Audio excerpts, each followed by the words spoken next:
Ok, então nós falávamos até agora a respeito da retroatividade ou da irretroatividade da lei penal. E nós vimos que a Constituição Federal estabelece uma regra e uma exceção. A regra, que é a irretroatividade da lei. A exceção é a retroatividade benéfica. O nosso Código Penal estabelece a mesma questão no artigo 2º.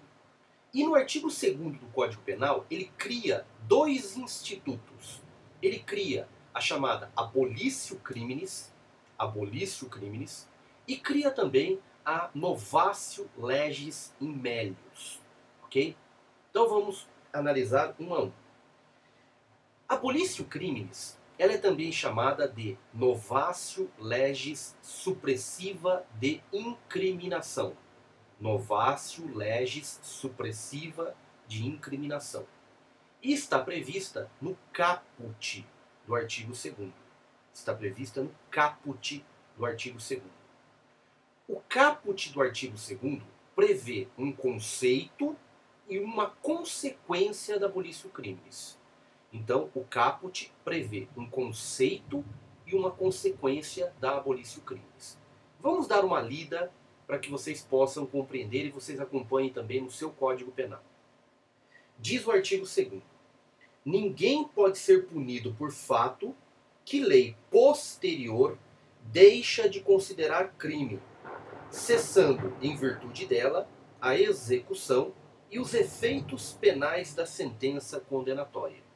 Então o Código diz o seguinte: ninguém pode ser punido por fato que lei posterior deixa de considerar crime, cessando, em virtude dela, os efeitos, a execução e os efeitos penais da sentença condenatória.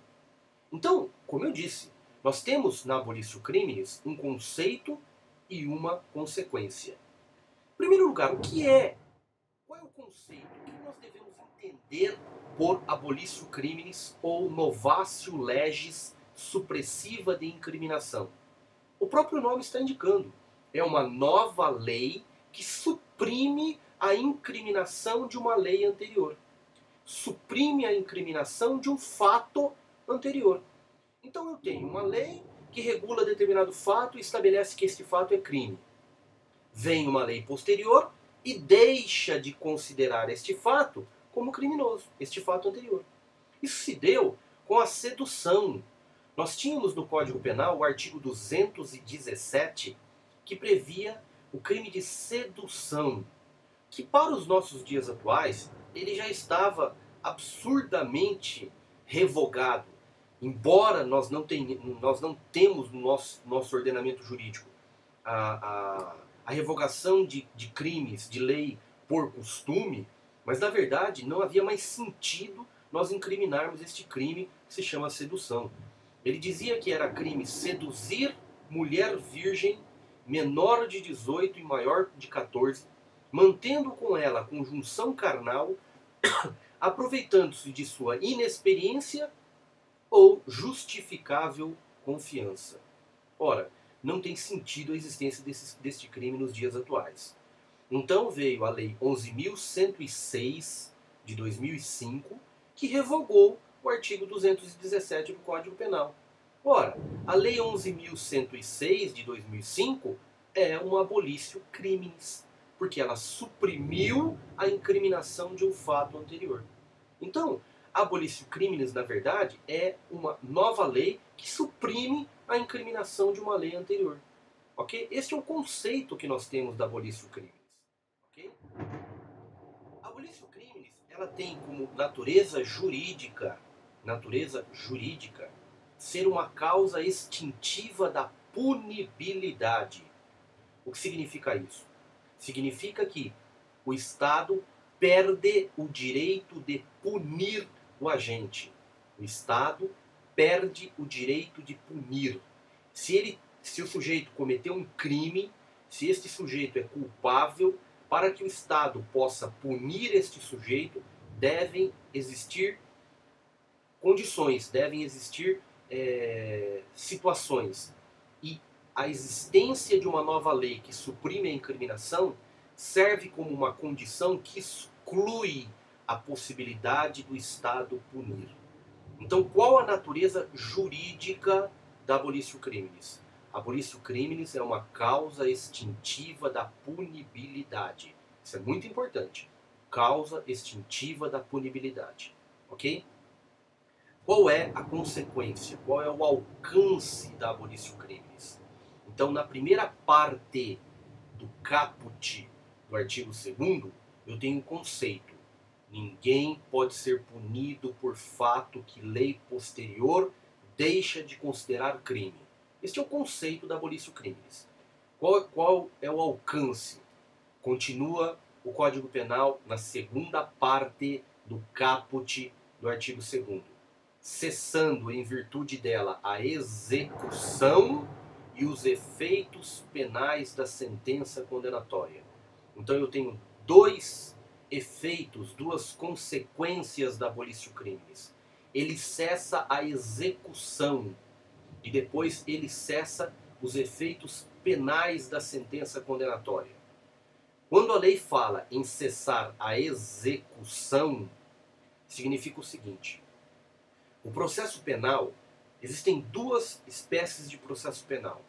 Eu tenho o processo penal de conhecimento, que vai da denúncia do promotor de justiça até a sentença do juiz. E para nós aqui o que interessa é uma sentença condenatória. Então ele começa com a denúncia e termina com a sentença. Quando o juiz profere a sentença, no nosso caso condenatória, o juiz acaba com a sua atividade jurisdicional. Ele cessa a sua atividade jurisdicional. Então a sentença do juiz serve para acabar com a sua atividade jurisdicional. Tudo bem, vamos imaginar que a parte recorra e etc. Sobe para o tribunal. O tribunal vai proferir uma decisão e, a partir do momento em que ocorrer o trânsito em julgado desta sentença condenatória, acaba definitivamente o processo de conhecimento. Acabou o processo de conhecimento. Não tem mais o que conhecer. A partir do trânsito em julgado da sentença condenatória, o réu é considerado culpado. E acabou. Ponto final. Tudo bem, o que nós temos a partir daí? Nós temos a partir daí um novo processo. Nós temos o processo de execução da pena, que é regulado por uma lei própria, que é a Lei de Execução Penal, a Lei 7.210 de 1984. Então, a partir do trânsito em julgado, acabou o processo de conhecimento, inicia-se um novo processo, que é o processo de execução da pena, e daí eu tenho, como eu acabei de dizer, um novo processo, onde eu terei um novo juiz. Em algumas comarcas, como São Paulo, a capital, existem 40 varas criminais e existem 5 juízes, 5 varas de execução, com juízes distintos dos juízes de conhecimento criminal. Ok? Então inicia-se um novo processo, que é o processo de execução, com um novo juiz, um outro promotor e o advogado ou o defensor público que vai defender os interesses do agora condenado no processo de execução. Aí no processo de execução eu tenho inúmeros incidentes: progressão de pena, regressão de regime, pedido de livramento condicional, saída temporária, indulto, comutação, remissão de pena e por aí vai. Então eu tenho um novo processo. Por que eu estou querendo dizer isso? Porque uma das consequências da abolitio criminis, conforme está aí na sua transparência, é cessar a execução da pena.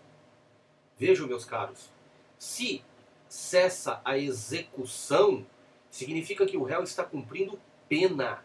Significa que o réu está cumprindo pena. Se ele está cumprindo pena, ele deve ser solto, colocado em liberdade. Porque o Estado já reconhece que aquele fato não é mais importante. Então não tem sentido você dar continuidade a algo que o próprio Estado reconheceu como desnecessário. Então eu tenho aí, uma das consequências da abolitio criminis é a cessação da execução da pena. Agora, se na execução da pena, que é a última fase, que é o mais, ele já cessa, imagina com o processo de conhecimento, onde ainda sequer eu tenho condenação, onde eu não tenho trânsito em julgado. Então, tudo que existir em fase de conhecimento também é arquivado. O réu também não poderá continuar a responder pelo processo.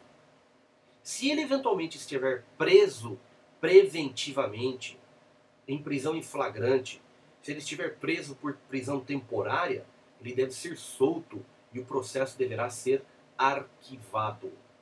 Ok? Então, ao determinar a cessação da execução, a lei determina o mais, que é o cumprimento da pena. Portanto, quem pode o mais, deve o menos.